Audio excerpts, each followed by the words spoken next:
Hello students, I'm Imanshu and I welcome you all on Hamid.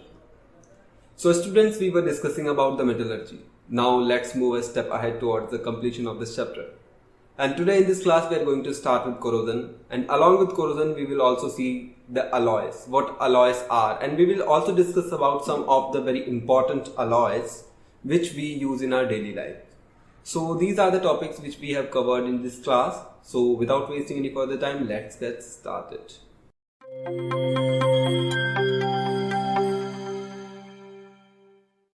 तो बच्चों आज शुरू करने वाले हैं हम रिफाइनिंग ऑफ मेटल, या हम कह सकते हैं रिफाइनिंग। तो बच्चों अब तक हमने जितने भी मेटल को रिडक्शन प्रोसेस से एक्सट्रैक्ट किया था, उन सभी मेटल्स में बच्चों कुछ ना कुछ इंप्योरिटीज थी। उन इंप्योरिटीज को बच्चों निकालकर प्योर मेटल को हम जिस प्रोसेस से एक्सट्रैक्ट करेंगे उसको हम बोलेंगे बच्चों रिफाइनिंग। रिफाइनिंग का मतलब होता है बच्चों वो प्रोसेस जिससे हम इंप्योर मेटल से प्योर मेटल को एक्सट्रैक्ट कर लेंगे, उसको हम बोलते हैं बच्चों रिफाइनिंग ऑफ मेटल्स। उस प्रोसेस को क्या बोलते हैं बच्चों? Refining of metals. और जो बच्चों मोस्ट वाइडली यूज मेथड है रिफाइनिंग के लिए वो है हमारा इलेक्ट्रोलिटिक रिफाइनिंग। इलेक्ट्रोलिटिक रिफाइनिंग के थ्रू बच्चों हम करते क्या है, बहुत सारे मेटल्स हैं जैसे कॉपर हो गया, सिल्वर हो गया, जिंक हो गया, निकल हो गया, एक दो मेटल और हैं जैसे हमारा टिन है, हमारे पास एजी के साथ एयू भी है, गोल्ड है।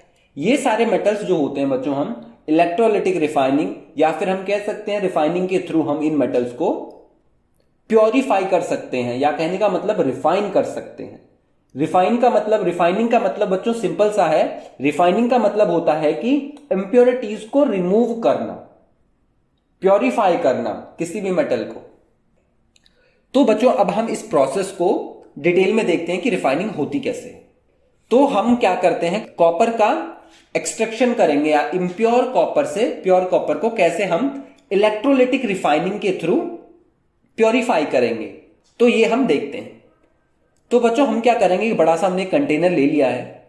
बड़े से कंटेनर के साथ साथ हमने क्या किया, एक हमने एनोड ले लिया।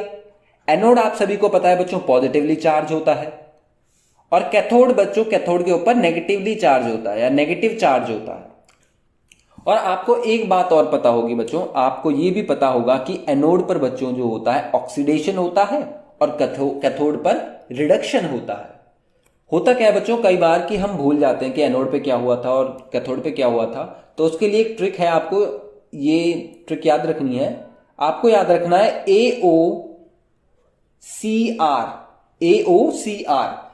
AOCR का मतलब है ए से बच्चों एनोड, ए से एनोड। एनोड पे क्या होगा, ऑक्सीडेशन, ऑक्सीडेशन होगी एनोड पर। और सी बच्चों कैथोड, कैथोड पे क्या होगा, कैथोड पे होगा हमारा रिडक्शन। ठीक है, तो आपको ये चीज दो चीजें याद रखनी है कि एनोड पे हमारा ऑक्सीडेशन होगा और कैथोड पर रिडक्शन होगा। तो अब हम क्या करते हैं बच्चों, हम क्या करेंगे, अपने इंप्योर कॉपर को एनोड वाले इलेक्ट्रोड पर लगा देंगे। एनोड वाले इलेक्ट्रोड पर या फिर पॉजिटिवली चार्ज इलेक्ट्रोड पर हम क्या करेंगे, अपने इंप्योर कॉपर को अटैच कर देंगे या इंप्योर कॉपर लगा देंगे।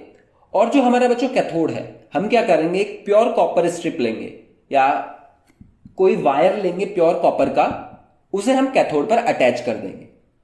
अब हमें क्या जरूरत है बच्चों, एक हमारे पास सॉल्यूशन होना चाहिए जो इसमें इलेक्ट्रिसिटी कंडक्ट करा सके।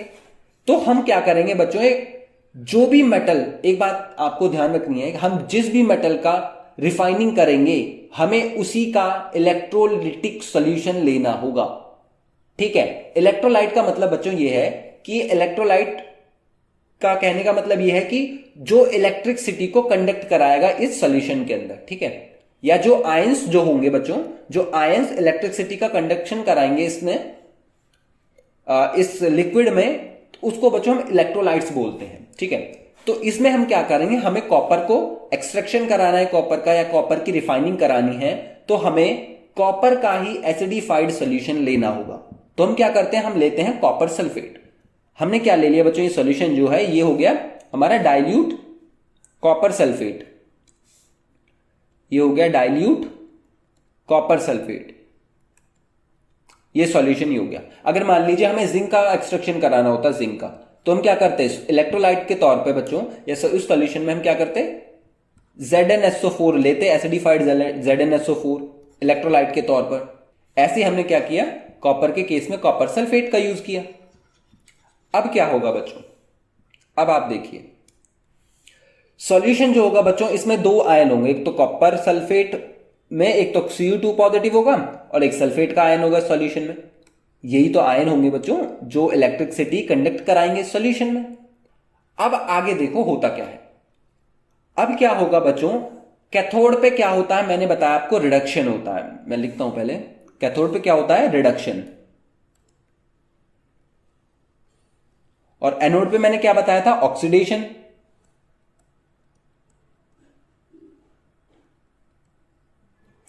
ये हो गया ऑक्सीडेशन और ये हो गया रिडक्शन।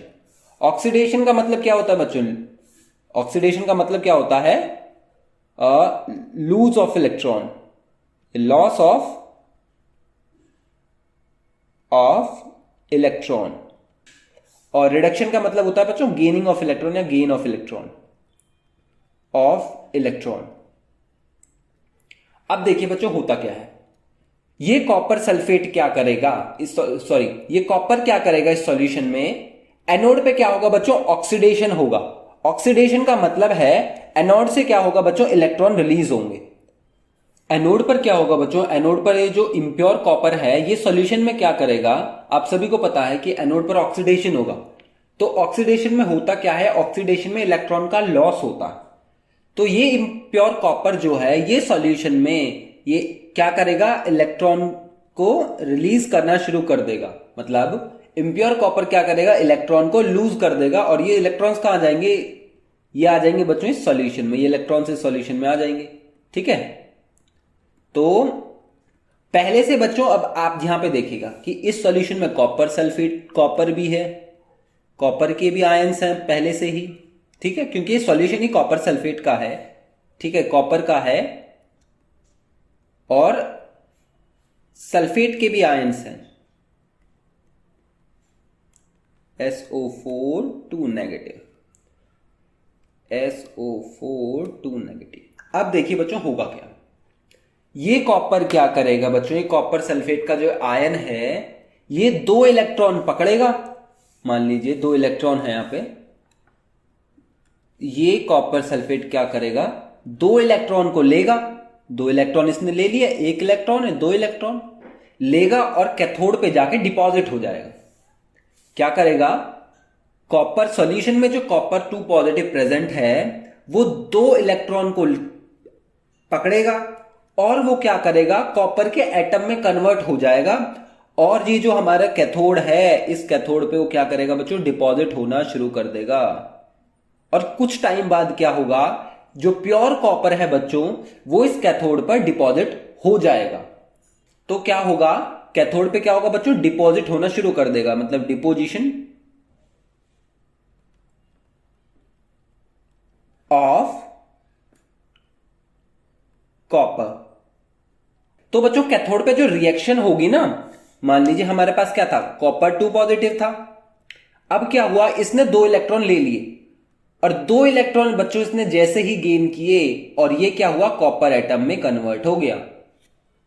जैसे ही इसने दो इलेक्ट्रॉन गेन किए वो कॉपर एटम में कन्वर्ट हो गया और वो कहां, कैथोड पर जाकर डिपॉजिट हो गया।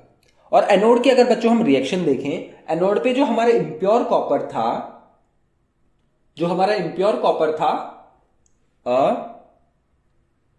उसने क्या किया था बच्चों, उसने इलेक्ट्रॉन को लूज कर दिया था। और वो किस में कन्वर्ट हो जाएगा, जब बच्चों दो इलेक्ट्रॉन अपने लूज कर देगा तो Cu2 पॉजिटिव में कन्वर्ट हो जाएगा। तो आपको बच्चों इसमें इतना ध्यान रखना है कि एनोड पर जो होगा इम्प्योर कॉपर वो सॉल्यूशन के अंदर इलेक्ट्रॉन रिलीज करना स्टार्ट करेगा और जो सॉल्यूशन में कॉपर है वो दो इलेक्ट्रॉन गेन करने के बाद वो कॉपर एटम में कन्वर्ट हो जाएगा और कैथोड पर जाके डिपॉजिट हो जाएगा। ठीक है, और इसी कुछ टाइम बाद बच्चों ये पूरा इम्प्योर जो कॉपर है ना, इम्प्योर मेटल जो है या इम्प्योर जो हमने कॉपर का ये स्ट्रिप ली थी, तो ये क्या करेगा, कुछ टाइम बाद पूरा का पूरा प्योर कॉपर इसमें से निकलकर इस कैथोड पर जाकर डिपॉजिट हो जाएगा। और कुछ टाइम बाद बच्चों जो इसमें अदर मेटल्स हैं, इंप्योरिटीज हैं, वो बच्चों इसके नीचे यहां पे डिपॉजिट हो जाएंगी और ये एक ऐसा कलेक्ट हो जाएंगे इसके नीचे, एनोड के नीचे। तो इसी को बोलते हैं बच्चों हम एनोड मड। इसको बोलते हैं बच्चों हम एनोड मड, एनोड मड। इस एनोड मड से बच्चों प्रीशियस मेटल्स भी कभी कभी मिलते हैं, जैसे हमारा गोल्ड हो गया, सिल्वर हो गया।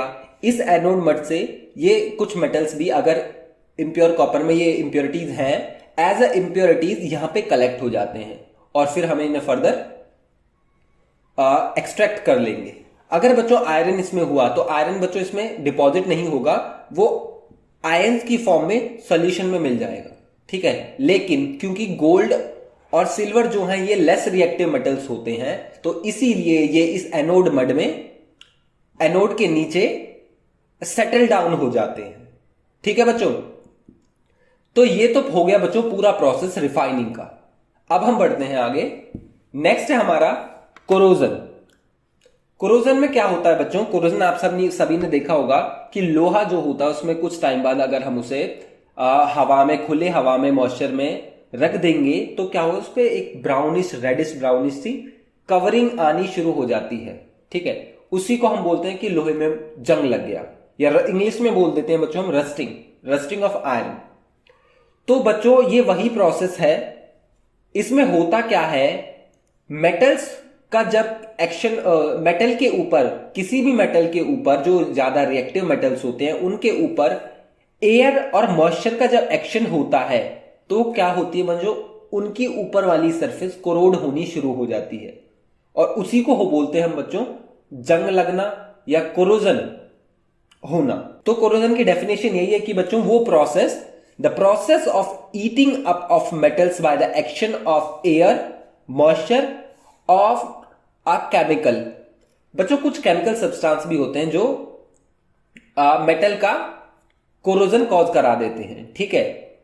तो वो क्या करते हैं, मेटल के ऊपर वाले सरफेस को कोरोड कर देते हैं और इसी प्रोसेस को हम बोलते हैं corrosion. The process of eating up of metal by the action of air, moisture और a chemical on their surface is called corrosion, ठीक है। आप सभी ने देखा होगा बच्चों की सिल्वर, जो हमारे चांदी के जितने भी आइटम्स होते हैं, आप सभी ने देखा होगा अपने घर में कि कुछ टाइम बाद क्या होता है, उनके ऊपर एक ब्लैक कलर की कोटिंग आनी शुरू हो जाती है। वो चांदी जो है बच्चों कुछ टाइम बाद क्या होती है, वो काली पड़नी शुरू हो जाती है। वो बच्चों उसके साथ ऐसा इसीलिए होता है कि वो क्या होती है, जब बच्चों वो एयर के एक्सपोज में होती है काफी लंबे टाइम तक, तो होता क्या है, एयर में जो बच्चों सल्फर प्रेजेंट है वो क्या कर जाती है, वो सिल्वर से रिएक्ट कर जाती है और वो बना लेती है Ag2S, और इसको बोलते हैं बच्चों हम सिल्वर सल्फाइड। और ये जो बच्चों होता है, ये सिल्वर सल्फाइड यही होता है ब्लैक कलर का, ठीक है। तो ये इसने क्या किया, इसने भी कोरोजन कॉज करा दिया सिल्वर का। अगर आप सभी ने देखा होगा बच्चों की आज तांबे के जितने भी बर्तन होते हैं हमारे घरों में, ठीक है, जब वो बच्चों मॉइस्चर और कार्बन डाइऑक्साइड के कांटेक्ट में आते हैं, या हम कह सकते हैं एयर के कांटेक्ट में आते हैं, तो वो क्या करते हैं, अपनी जो चमक होती है, उनकी शाइनिंग होती है, वो उसे लूज करना शुरू कर देते हैं और उनके ऊपर बच्चों एक ग्रीन कलर की कोटिंग आनी शुरू हो जाती है, ग्रीन सी एक कोटिंग आ जाती है। होता क्या है बच्चों, जब कॉपर के साथ कार्बन डाइऑक्साइड, एयर और वाटर जब रिएक्ट करते हैं ये सारी चीजें मिलके, तो बना देता है बच्चों को कॉपर कार्बोनेट। कॉपर कार्बोनेट, वो कॉपर कार्बोनेट बना देता है और ये बच्चों ग्रीन कलर का होता है, ग्रीन कलर का होता है। और हम इसे बेसिक कॉपर कार्बोनेट भी बोलते हैं, क्योंकि बच्चों अगर मैं आपको लिख के दिखा देता हूं, जब इसके साथ, कॉपर के साथ हमारे वाटर होगा एयर में, CO2 भी होगी और ऑक्सीजन भी होगी। जब बच्चों ये इसके साथ रिएक्ट करेंगे तो ये बनाता है, एक तो बनाता है CuOH2 और ये दूसरा बनाता है बच्चों कॉपर का ये कार्बोनेट, इसी को बोलते हैं बच्चों हम बेसिक कार्बोनेट, कॉपर कार्बोनेट। इसको बोलते हैं बच्चों हम बेसिक कॉपर कार्बोनेट, CuCO3। ठीक है, और यही बच्चों ग्रीन कलर का होता है। तो ये तो बात हो गई कि कॉपर कैसे कोरोड होता है। ठीक है, कॉपर जब बच्चों वाटर, कार्बन डाइऑक्साइड और ऑक्सीजन के कांटेक्ट में आता है तो ये कॉपर कार्बोनेट में कन्वर्ट हो जाता है, जो कि ग्रीन कलर का होता है। ऐसा ही बच्चों आयरन के साथ भी होता है। जब आयरन कुछ टाइम तक एयर या मॉइस्चर के कांटेक्ट में होता है तो उसके ऊपर बच्चों रेड ब्राउन कलर की कोटिंग आ जाती है, जिसको हम बोलते हैं रस्ट। और आयरन के केस में बच्चों एक चीज आपको ध्यान रखनी है कि आयरन के केस में कोरोजन ऑफ आयरन को हम रस्टिंग बोलते हैं। आयरन के केस में हम कोरोजन को क्या बोलते हैं? रस्टिंग। ठीक है, तो ये तो हो गई बात बच्चों कोरोजन की। अब हम देखते हैं कि कोरोजन से हम प्रिवेंशन क्या क्या है, हम कैसे प्रिवेंट हो सकते हैं, अपने मेटल के आइटम्स को कैसे हम बचा सकते हैं। ठीक है, तो हम देखते हैं प्रिवेंशन ऑफ कोरोजन। तो अगर बच्चों को आयरन का आइटम है तो हम क्या करेंगे? पेंटिंग कर सकते हैं, उनके ऊपर पेंट कर सकते हैं। पेंट क्या करेगा? पेंट बच्चों एक कवरिंग बना लेगा बाहर से आयरन के ऊपर, जिससे कि वो एयर के जब कांटेक्ट में आएगा तो उस पर रस्टिंग नहीं होगी, तो डायरेक्ट कांटेक्ट में आयरन नहीं आएगा। तो एक तो हो गई पेंटिंग। दूसरा हो जाएगा बच्चों हम ऑयलिंग या ग्रीसिंग कर दें। तो ऑयलिंग और ग्रीसिंग भी क्या करेंगी? ये मेटल को बच्चों मॉइस्चर से और केमिकल से बचा लेंगे। तो आपके एनसीईआरटी में बच्चों एक क्वेश्चन ये था कि which of the following method is suitable for preventing an iron pan from rusting. तो उसमें ऑप्शन ये थे कि बच्चों कि हम ग्रीसिंग कर दें, पेंटिंग कर दें, या हम गैल्वेनाइजेशन कर दें, या जिंक की कोटिंग। गैल्वेनाइजेशन का मतलब जिंक की कोटिंग कर दें। तो उसका आंसर होगा बच्चों कि हम आयरन का, अगर हमारे पास फ्राइंग पैन है तो उसके ऊपर बच्चों हम जिंक की कोटिंग कर देंगे। अगर मान लीजिए हमने उसके ऊपर पेंटिंग कर दी, यूटेंसिल के ऊपर या फ्राइंग पैन के ऊपर हमने पेंट लगा दिया, जैसे ही हम बच्चों उसको हीट करेंगे तो पेंट क्या करेगा? वो हट जाएगा। और हम ऑयलिंग एंड ग्रीसिंग तो कर नहीं सकते अपने यूटेंसिल्स की। ठीक है, तो इसीलिए हम क्या करते हैं? उसको प्रिवेंट करने के लिए कोटिंग करा देते हैं जिंक के साथ। ठीक है, तो अगला है बच्चों हमारा इलेक्ट्रोप्लेटिंग। इलेक्ट्रोप्लेटिंग का मतलब ये होता है बच्चों कि हम मेटल के सरफेस को किसी लो रिएक्टिव या लेस रिएक्टिव मेटल से कवर कर देते हैं। ठीक है, जैसे आयरन को अगर हमें बच्चों इलेक्ट्रोप्लेटिंग करानी है आयरन की, तो हम क्या करेंगे? आयरन के सरफेस को कोट कर देंगे क्रोमियम से या निकल से या एल्यूमिनियम से। ठीक है, और इसी प्रोसेस को बोलते हैं बच्चों हम इलेक्ट्रोप्लेटिंग। इलेक्ट्रोप्लेटिंग का बच्चों मतलब होता है कि हम किसी मेटल को लेस रिएक्टिव मेटल से कोट कर देते हैं, कवर कर देते हैं, to preventing the rusting of that particular metal. तो होता क्या है बच्चों, अगर हम आयरन को जिंक के साथ कोट कर दें, इलेक्ट्रोप्लेट कर दें, तो उस प्रोसेस को बोलते हैं हम गैल्वेनाइजेशन। गैल्वेनाइजेशन का मतलब होता है बच्चों हम आयरन के ऊपर जिंक की कोटिंग कर देते हैं। ठीक है, जिसकी वजह से आयरन की रस्टिंग रुक जाती है। अगर हम बच्चों आयरन की कोटिंग जिंक की जगह टिन के साथ कर दें तो उसको बोलते हैं बच्चों हम टिनिंग। उस प्रोसेस को बोलते हैं हम टिनिंग। तो 3 मेथड हो गए बच्चों हमारे पास प्रिवेंट करने के लिए कोरोजन को, कि एक तो हम पेंटिंग कर दें, ऑयलिंग या ग्रीसिंग कर दें, और तीसरा है हमारे इलेक्ट्रोप्लेटिंग कर दें, और एक और है बच्चों कि हम अलॉइंग कर दें। अलॉइंग का मतलब होता है बच्चों हम क्या करें? उस मेटल में कुछ दूसरे मेटल्स को आपस में मिला दें, जिसकी वजह से उसमें रस्टिंग या कोरोजन उस मेटल का रुक जाए। तो अलॉइंग का मतलब होता है बच्चों कि हम 2-3 मेटल्स को आपस में मिला के एक नया मेटल जनरेट कर लेते हैं। उस प्रोसेस को रस्टिंग बोलते हैं। मेटल भी हो सकता है या नॉन मेटल भी हो सकता है। तो लिखा हुआ है कि rusting and corrosion of the metal can be prevented by forming in alloy with suitable metal and non metal. तो हम मिक्सिंग बच्चों मेटल के साथ किसी नॉन मेटल की भी कर सकते हैं। तो जैसे मैं आपके लिए एग्जांपल के तौर पे बता देता हूं, आयरन जो होता है बच्चों रस्टिंग हो जाती है आयरन के केस में, लेकिन वहीं बच्चों स्टेनलेस स्टील भी एक आयरन की फॉर्म होती है। स्टील में तो रस्टिंग नहीं होती, तो स्टील में रस्टिंग बच्चों इसीलिए नहीं होती कि हमने क्या किया, कुछ अदर मेटल्स को आयरन के साथ कंबाइन करके उसे एक अलॉय में कन्वर्ट कर दिया। तो ये तो हो गए प्रिवेंशन ऑफ कोरोजन। अब हम बढ़ते हैं बच्चों आगे स्टार्ट करते हैं हम अलॉय से। अलॉय जो होते हैं बच्चों, वो मैंने आपको अभी बताया कि हम बहुत कुछ मेटल्स को आपस में मिला के, मेटल या नॉन मेटल्स को मिला के एक नया ही मेटल बनाते हैं, उसको हम बोलते हैं अलॉय। तो लिखा भी हुआ है, alloy is a homogenous mixture of more than one metal और non metal is known as alloy. Alloy के बच्चों हम दो पार्ट में से डिवाइड कर लेते हैं। कहने का मतलब अगर हम प्रॉपर्टीज देखें, अलॉय जो होते हैं बच्चों वो ज्यादा स्ट्रॉन्गर होते हैं as compare to the metals, वो ज्यादा हार्डर होते हैं। अलॉय जो होते हैं वो ज्यादा हार्ड होते हैं अपने प्रीवियस मेटल्स से, जो मेटल्स के कॉम्बिनेशन उसमें यूज हुए हैं उनसे भी ज्यादा हार्ड होते हैं। और मोर रेजिस्टेंस टू कोरोजन, एक तो स्ट्रॉन्गर होते हैं, हार्डर होते हैं, और मोर रेजिस्टेंस टू कोरोजन, इनमें बच्चों कोरोजन नहीं होता है। ठीक है। और जब बच्चों हम अलॉयज को बनाते हैं, तो उनकी बच्चों केमिकल रिएक्टिविटी भी, मेटल्स की केमिकल रिएक्टिविटी भी चेंज हो जाती है, या हम कह सकते हैं कि केमिकल रिएक्टिविटी भी मेटल्स की मॉडिफाइड हो जाती है। तो उनकी केमिकल रिएक्टिविटी भी मॉडिफाइड हो जाती है।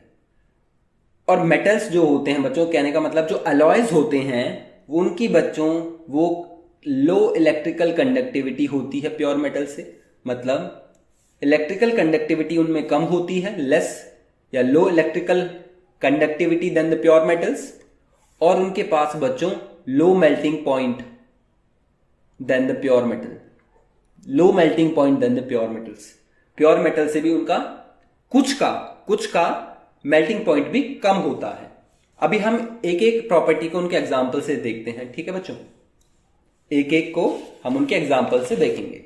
जैसे हम देखते हैं बच्चों ब्रॉन्ज जो होता है बच्चों, ये कॉपर और टिन का एक मिक्सचर होता है, जिसमें कॉपर की परसेंटेज ज्यादा होती है as compare to tin. 90% copper होता है और 10% जो होता है वो टिन होता है।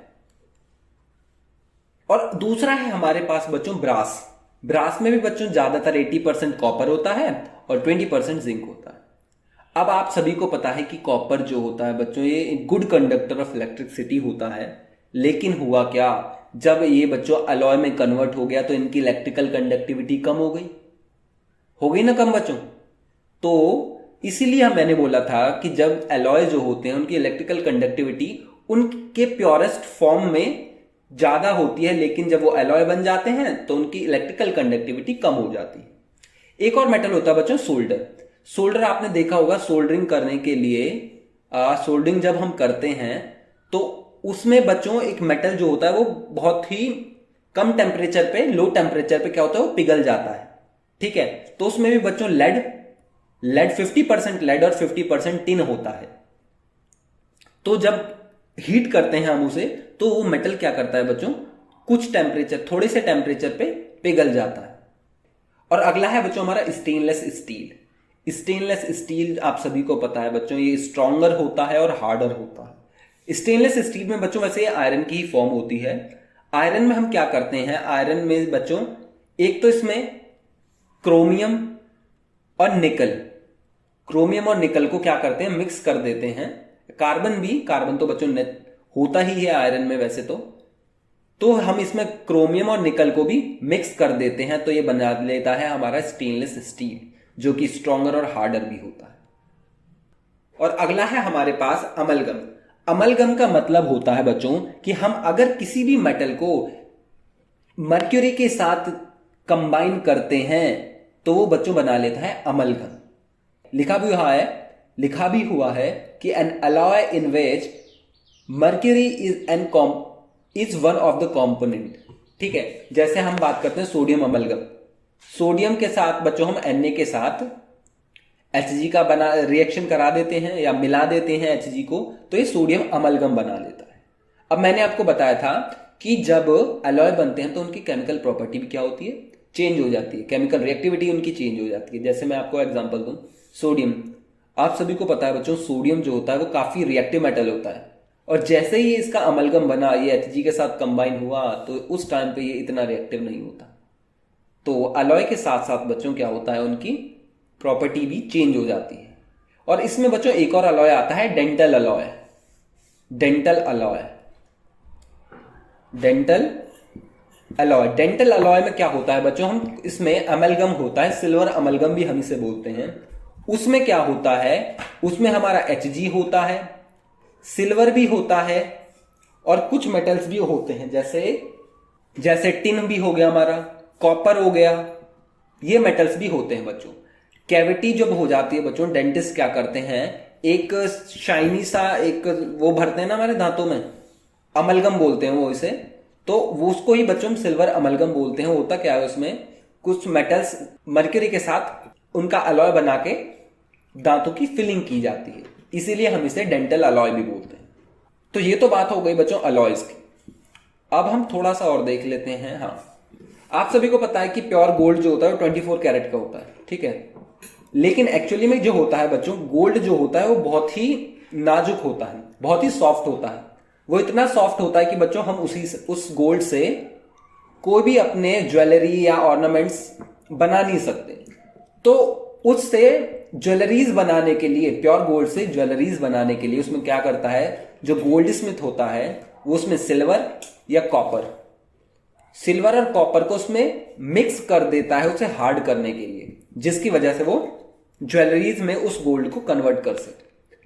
जो गोल्ड होता है बच्चों, होता तो वो 24 कैरेट का ही है, उसमें क्या होता है, उससे हम बच्चों ऑर्नामेंट्स नहीं बना सकते। तो इसीलिए उसमें हम क्या करते हैं, 2 कैरेट में कॉपर को और सिल्वर को मिक्स कर देते हैं, जिसकी वजह से उससे हम ऑर्नामेंट्स बना सकते हैं। तो 22 पार्ट तो उसमें प्योर गोल्ड होता है, और 2 पार्ट जो होते हैं उसके 2 पार्ट्स उसके जो होते हैं वो सिल्वर और कॉपर होता है, ठीक है। और एक छोटी सी बात और है इसमें कि आयरन पिलर, आप सभी ने देखा होगा कि दिल्ली में जो आयरन पिलर है कुतुब मीनार के सामने, उसमें कभी भी रस्ट नहीं लगता। ऐसा कहा जाता है कि उसमें कभी भी रस्टिंग नहीं होती और आयरन का होने के बावजूद। तो वो बच्चों ऐसा इसीलिए है कि उसे जो बच्चों बनाया गया है 98% रॉट आयरन से बनाया गया है। मैं आपको बता दूं, रॉट आयरन जो होता है बच्चों, ये प्योरेस्ट फॉर्म होती है आयरन की, purest form of iron, purest form of Fe। इसमें बच्चों कार्बन की जो परसेंटेज होती है वो बहुत कम होती है। तो पहला रीजन तो यही है कि आयरन पिलर को रॉट आयरन से बनाया गया है, और इसमें ज्यादा अमाउंट में फॉस्फोरस प्रेजेंट है, और सल्फर और मैग्नीशियम बच्चों ना के बराबर है। फॉस्फोरस ज्यादा अमाउंट में प्रेजेंट है और सल्फर और मैग्नीशियम ना के बराबर है। यही कारण है कि इस आयरन पिलर में जंग नहीं लगता। और हमने लिखा भी हुआ है कि iron pillar of Qutub Minar is not rusted because it was made by 98% wrought iron, presence of high amount of phosphorus and the absence of sulfur magnesium in the iron are the main reason for its longevity। तो ये तो हो गया बच्चों iron pillar के बारे में, और इसी के साथ होता है हमारा ये चैप्टर फिनिश। तो ये चैप्टर बच्चों हमारा फिनिश हो गया है। अब हम मिलते हैं आपको नेक्स्ट चैप्टर के साथ नेक्स्ट क्लास में। तब तक के लिए बाय बाय।